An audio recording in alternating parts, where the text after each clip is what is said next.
We're just going to take our viewers to the Oscar Pistorius developments. Here is Singabakho Nxumalo of Correctional Services. And that was completed.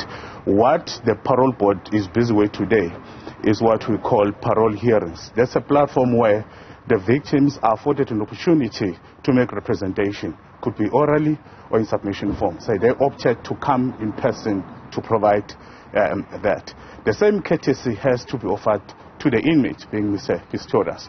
After that, the parole board will then go back, deliberate, and make a decision. It could be today, next week, or how many days. It's a decision that the board will have to take. It is an independent structure. What is important is that once they made that decision, they will need to inform the relevant parties, being the victims of crime, the inmate, and give it to them in terms of what is their decision. So as a department, we can only monitor the process and make it a point that the support which is required is therefore made available. What's your best guess as to when that decision may be? I mean, what's usual in this kind of instance? Is it likely to be today?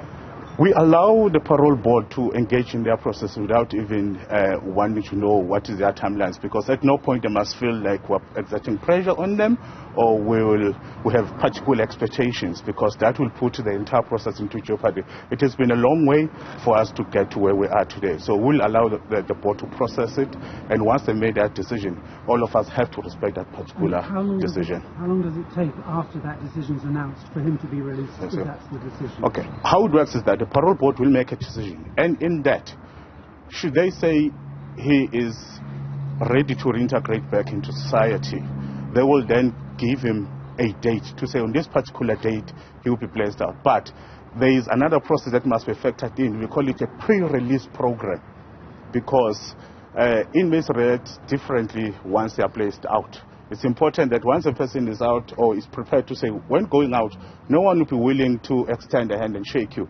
Other people will be looking at you, insulting you, all those things. So you have to prepare an inmate to say, be on the lookout, things like this may happen to you. So that pre-release program is very important. Hence, you'll never find a situation where the board will say, we've reached our decision, you are going home, and tomorrow is the day. They always have to factor in that. But again, it's the board's decision. And also, should they decide that there is more work that needs to be done, they will refer an inmate to further profiling, meaning that there are other interventions that must be made. But they must also give it a period to say within 6 months or 12 months, the file must be brought back for them to look into it once more. There are correctional services officials on the parole board itself. Can you tell us who the other members are and whether or not a social worker report has been submitted as part of this process? The only official of correctional services who sits on the board is the secretary. That's the person who, once the board has deliberated, everything will then put the minutes, everything, paperwork, and then make it a point the relevant parties are aware of that particular decision made. But we are merely observing. We don't participate in terms of actually to deliberate on what has been presented. Because our job, we're blamed quite heavily in the past to say you can't be a blind referee. Our job is to accept an inmate, draw a correctional sentence plan, make it a point that the inmate is rehabilitated, and prepare the file. Hence, we've got a structure called Case Management Committee. They're the ones who must make it a point that in that correctional sentence plan, everything is included, including reports of specialists, so that by the time the file is taken to the parole board, everything is there. There's a checklist. Do we have this? Do we have this? Do we have? So that you avoid a situation where a file gets to the parole board, there's still outstanding information or documents. And the other members, sorry, you haven't answered the second part of the question. Who are the others? Okay, on the board? okay. The parole board is independent, so it's made up of members of the community. Hence, even those portfolios, you will see an advert going out to say those interested to sit on the board, they must submit the applications. But there's particular disciplines that you look at, such as behavioral studies and other aspects. You will also have a member of the SAPS, a representative from the NPA. So it has to be fully represented so that whatever the engagement, it covers all aspects. Were you in the room, sir?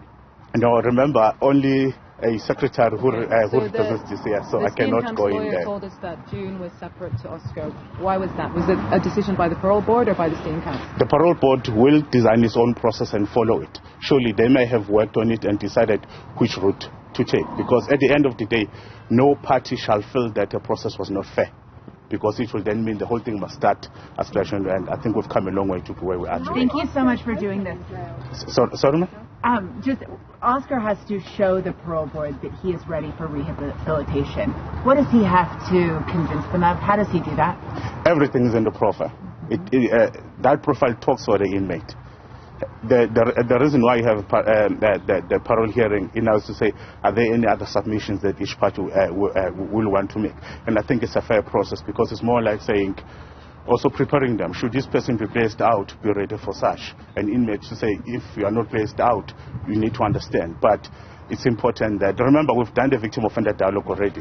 So let's allow this process. This is his opportunity, right, to show the parole board. No, everyone taking place there has an opportunity. How's Oscar Pistorius doing? He's an inmate who's been working quite hard. So as a department, we have to make sure that all inmates, we rehabilitate them. But also, you have specialists assessing them, so that you reduce the risk of, let's say, a person is placed out. You find that is danger to society, and a person has not been rehabilitated, because it will mean the investment that the state has made was watered down the drain. Hence, it's important that inmates are rehabilitated, so that when they leave correctional facilities, they go out there and make a positive contribution. That's one aspect that often is missed, why we have to rehabilitate inmates. He did have a skirmish with an inmate at this very facility some years ago, but has also said on record in court submissions that he's done his utmost to appease and to correct himself. Are those submissions and facts going to be before the board? Everything goes into that file. Everything is processed. There is a way that an inmate is managed throughout, and there's a way in terms of resolving whatever issues that may come up, if there are any squabbles or anything. But you have correctional officials who are trained in terms of how to handle inmates and how to assist them, because that is also important. Hence, we assess an inmate when it's being admitted. You don't just take a person and say, because you are admitted for a case of murder, we're dealing with that. It could be something that happened in the early stages of that particular person. Could be there's so many things. Hence, we require specialists. We give ourselves 21 days, do that assessment, so that at the end of the day, the interventions that we ought to make respond to us assisting the person, correct offending behavior, but also assist this person to start living a positive life moving forward. If he's not granted parole today, when is the next opportunity? How does the system work? No, the parole board does dictate to say what is weapon. Hence, I've said, should they feel that there is still other interventions to be made, they do provide a time frame for that. So I think we can end here. You imply that he'd been a good prisoner. Can you give us a bit more detail about I never said he's a good prisoner. I said it's when an inmate has been working hard. Yes. This decision will not go to the minister because he wasn't sentenced tonight. Okay. Elaborate on that. Thank you for that. There are different regimes in terms of how parole is applied in South Africa. Those sentenced to a determined period are different from those sentenced to life. Determined period is when you are given the number of years. Hence, we say once you start the minimum detention period, technically half of that. And then that you will have your case management committee, and then to move to the parole board. The parole board makes a decision. But when you are sentenced to life, I think I explained this to some of the colleagues, like the case of Donovan Stanley Model, because it's a lifer.